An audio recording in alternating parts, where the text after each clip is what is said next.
السلام علیکم ورحمۃ اللہ وبرکاتہ۔ الحمد للہ رب العالمین والعاقبۃ للمتقین والصلاة والسلام على اشرف الانبیاء والمرسلین نبینا محمد وعلى آلہ وصحبہ اجمعین ومن تبعهم بإحسان إلى يوم الدين، أما بعد، فعن ابن عباس رضی اللہ تعالی عنہما قال قال رسول الله صلى الله عليه وسلم: البركة تنزل وسط الطعام فكلوا من حافتيه ولا تأكلوا من وسطه، رواہ الترمذی۔ ابھی آپ کے سامنے سنن ترمذی کی ایک چھوٹی سی روایت پڑھی گئی ہے۔ شیخ البانی رحمہ اللہ نے اس روایت کو صحیح قرار دیا ہے۔ سیدنا عبداللہ بن عباس رضی اللہ تعالی عنہ بیان فرماتے ہیں کہ اللہ کے نبی صلی اللہ علیہ وسلم نے فرمایا: البرکۃ تنزل وسط الطعام، برکت کھانے کے درمیان میں نازل ہوتی ہے۔ فَكُلُوا مِنْ حَافَتَيْهِ، اس لیے تم کنارے سے کھانا کھاؤ، برتن کے کنارے سے کھاؤ، اپنے سامنے سے کھاؤ، بیچ سے مت کھاؤ۔ وَلَا تَأْكُلُوا مِنْ وَسَطِهِ، کھانے کے درمیانی حصے سے مت کھاؤ۔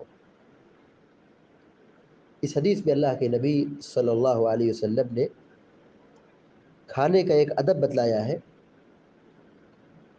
کہ جب برتن میں کھانا نکالا جائے تو بیچ برتن سے، بیچ کھانے سے کھانا نہیں کھانا چاہیے، بلکہ اپنے سامنے سے کھانا چاہیے۔ اس کی وجہ یہ ہے کہ درمیانی حصے میں، کھانے کے بیچ والے حصے میں، وسط میں برکت کا نزول ہوتا ہے، اور جب آدمی اس میں چھیڑ چھاڑ کرتا ہے تو وہ برکت سے محرومی کا سبب بنتا ہے۔ ایک مرتبہ اللہ کے نبی صلی اللہ علیہ وسلم کسی کے یہاں دعوت پر مدعو تھے۔ آپ کے ساتھ ایک چھوٹا بچہ بھی تھا، عمر بن ابی سلمہ رضی اللہ تعالیٰ عنہ۔ وہ برتن کے چاروں طرف سے کھا رہے تھے، چونکہ بچے تھے۔ اللہ کے نبی علیہ السلام نے انہیں یہ کھانے کا ادب بتایا، کہا کل مما یلیک، بہت سارے آداب آپ نے بتائے، اس میں سے ایک ادب آپ نے یہ سکھایا، کل مما یلیک، اپنے سامنے سے کھاؤ، یعنی چاروں طرف سے مت کھاؤ۔ دیکھیں، چھوٹے بچوں کی تربیت ہونی چاہیے، کھانے کے آداب بچوں کو سکھایا جائے، شروع سے ہی اس کی تعلیم دی جائے، اور ان کو بتایا جائے کہ کھانے کی شروعات کیسے ہونی چاہیے، کیسے کھانا چاہیے۔